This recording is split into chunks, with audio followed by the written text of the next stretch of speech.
تو میں نے کہا اس میں یہ جملہ لکھا ہوا ہے کہ تمام فرقوں کو چندہ دینا جائز ہے, تمام کے پیچھے نماز پڑھنا جائز ہے, اور ایک دوسرے کی مسجد میں جا کے آپ اماموں کے پیچھے نماز پڑھ سکتے ہیں, ایک دوسرے سے نکاح بھی کر سکتے ہیں, بریلوی, دیوبندی, اہل حدیث اور شیعہ. کہتے ہیں جی یہ تو نہیں لکھا ہوا. تو میں نے کہا آپ کا پیغام پاکستان میں کچھ بھی نہیں لکھا ہوا اگر یہ نہیں لکھا ہوا. اور دیکھیں میری کرامت ظاہر ہوئی ہے, پرائم منسٹر نے سیم یہی تقریر کر دی ہے. پرائم منسٹر صاحب سے میں ریکویسٹ کروں گا اپنی تقریر جو ہے پیغام پاکستان میں داخل کروائیں. میں دیکھتا ہوں کون مولوی سائن کرتا ہے. لوڈی میں داڑھی پہ ہاتھ پھیر کے کہہ رہا ہوں کوئی مولوی سائن نہیں کرے گا, کیونکہ ان کے بڑوں نے لکھا ہوا ہے.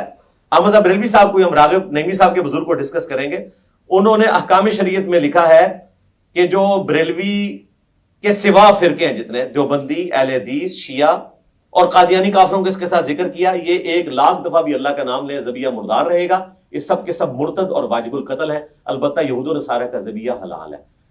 یہ اعلیٰ حضرت نے لکھا ہے جس کے اوپر پورا فرقہ کھڑا ہے. اور باپا جانی جن کو ہماری بھولی بالی ایجنسیاں انورٹڈ کاما میں ہر سال امن کا پرائز دیتی ہیں پاکستان میں, یہ ان کے مکتبے سے کتاب پرنٹ ہو رہی ہے. اب اگر میں ان کاموں پہ آ جاؤں تو باپا جانی کو بھی میں توہین مذہب میں اندر کروا سکتا ہوں, لیکن ہم یہ توہین کھیلنا نہیں چاہتے.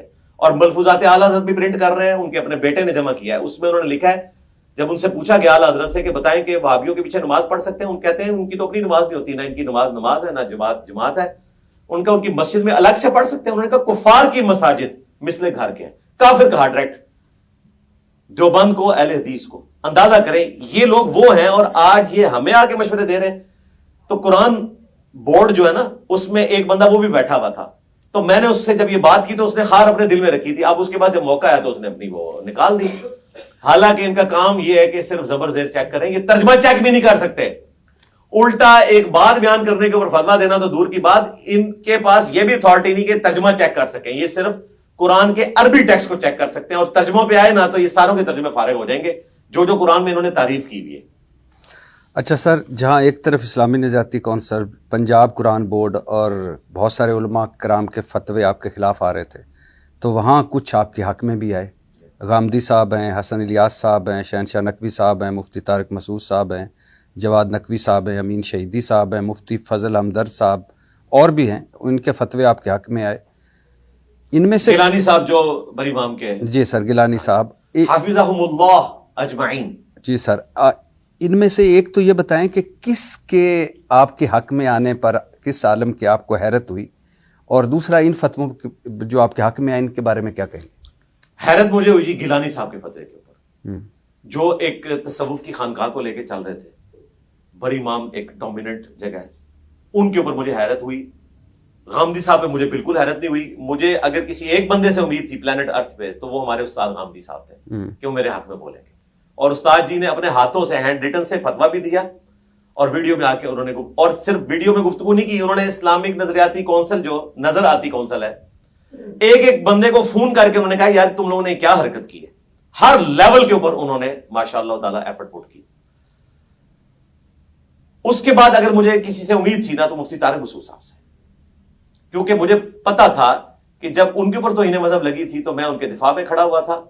اور ایک دو اور مواقع کے اوپر بھی جب میرا ان سے انٹریکشن ہوا تو میں نے اپنی ویڈیوز میں بھی کہا تھا کہ میں انہیں باقی علماء سے ڈیفرنٹ سمجھتا ہوں. وہ پورے اخلاص کے ساتھ جس چیز کو صحیح سمجھتے ہیں وہ بیان کر رہے ہیں, اگرچہ ہم سے اختلاف رکھتے ہیں, لیکن مفتی طارق مسعود صاحب پورے اخلاص کے ساتھ جس اسکول آف تھاٹ کو لے کے چل رہے ہیں, وہ کسی بےمانی کے اوپر ان کے وہ نظریات مبنی نہیں ہے, بلکہ وہ اس کو ویسے سمجھتے ہیں. ہم اختلاف رائے رکھ سکتے ہیں. ان سے مجھے امید تھی, اور الحمدللہ انہوں نے گفتگو کی. رہا صحافی زراعت میں تو ظاہر پہلے نمبر پہ مجھے آپ سے امید تھی, کیونکہ آپ نے مجھے ظاہر و باطن میں اس اعتبار سے دیکھا ہے, ان کیمرہ بھی آن کیمرہ بھی. اور مجھے جو خوشی ہوئی وہ حبیب اکرم صاحب, سب سے میں سمجھتا ہوں ایک بڑے دلیل کے ساتھ اور بڑے پیشن کے ساتھ جو ریکارڈنگ کروائی وہ حبیب اکرم صاحب نے کروائی.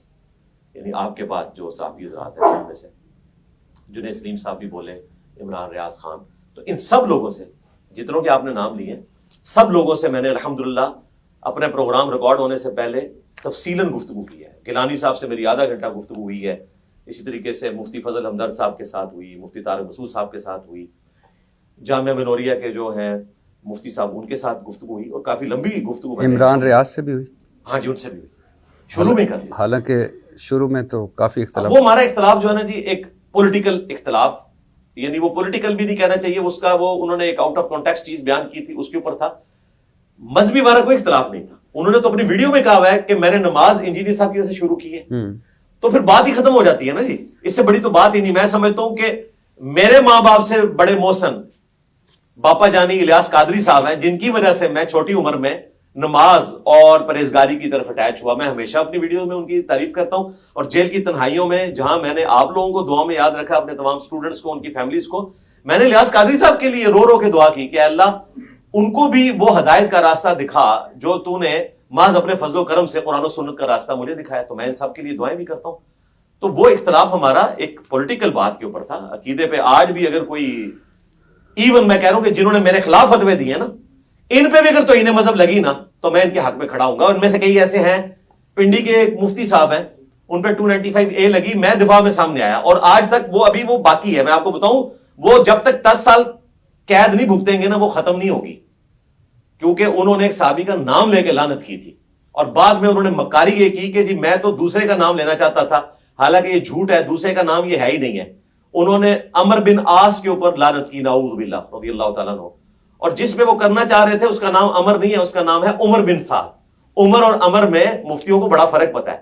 غلطی ہوگی نا, لیکن ان کے تحت غلطی کی معافی نہیں ہے. ہمارے نزدیک تو ہے, ان کے قانون میں نہیں ہے. اسلامی نظریاتی کونسل, نظر آتی کونسل کو اگر یہ ریفر کیا جائے نا تو وہ ان کی 10 سال کی لکھیں گے سزا, اور ان کے نزدیک توبہ کی شک تو نہیں ہے نا, میرے نزدیک ہے نا توبہ کی شک.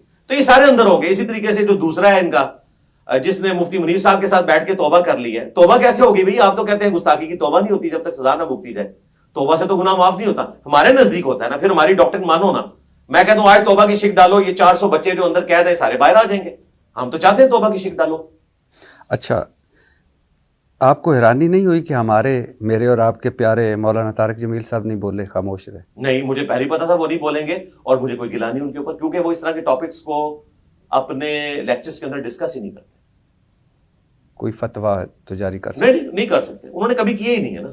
اچھا, دیکھیں جنید جمشید صاحب کے اوپر مشکل وقت آیا, وہاں کھڑا ہونا چاہیے تھا, وہاں وہ ہمت نہیں دکھا سکے, اور انہوں نے کہا جی اس کا کوئی جماعت سے تعلق نہیں ہے.